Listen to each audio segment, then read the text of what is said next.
అందరికీ వందనములు. ఈరోజు మరో దేవుని వాక్యంతో మేము ముందుకు వస్తున్న మీ సత్యోత్తమము. కీర్తనల గ్రంథము 67వ అధ్యాయం 1 నుండి 7వ వచనం వరకు. భూమి మీద నీ మార్గము తెలియబడినట్లును, అన్యజనులందరిలో నీ రక్షణ తెలియబడినట్లును, దేవుడు మమ్మను కరుణించి మమ్మను ఆశీర్వదించును కాక. ఆయన తన ముఖకాంతి మా మీద ప్రకాశింపజేయును కాక. దేవా, ప్రజలు నిన్ను స్తుతించుదురుగాక, ప్రజలందరూ నిన్ను స్తుతించుదురుగాక. న్యాయమును బట్టి నీవు జనములకు తీర్పు తీర్చుదువు, భూమి మీద నున్న జనములను ఏలెదవు. జనములు సంతోషించుతూ ఉత్సాహధ్వని చేయునుగాక. దేవా, ప్రజలు నిన్ను స్తుతించుదురుగాక, ప్రజలందరూ నిన్ను స్తుతించుదురుగాక. అప్పుడు భూమి దాని ఫలములిచ్చును. మా దేవుడు మమ్మల్ని ఆశీర్వదించును. దేవుడు మమ్మల్ని దీవించును. భూదిగంత నివాసులందరూ ఆయన యందు భయభక్తులు నిలుపుదురు. ఆమేన్.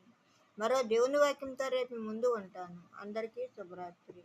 మన ప్రభువును ప్రియరక్షకుడైన యేసుక్రీస్తు కృప, కాపుదల, రక్షణ, ఆశీర్వాదము మన అందరికీ ఇప్పుడు ఎప్పుడు సదాకాలము తోడై ఉండును గాక. ఆమేన్. ఆమేన్.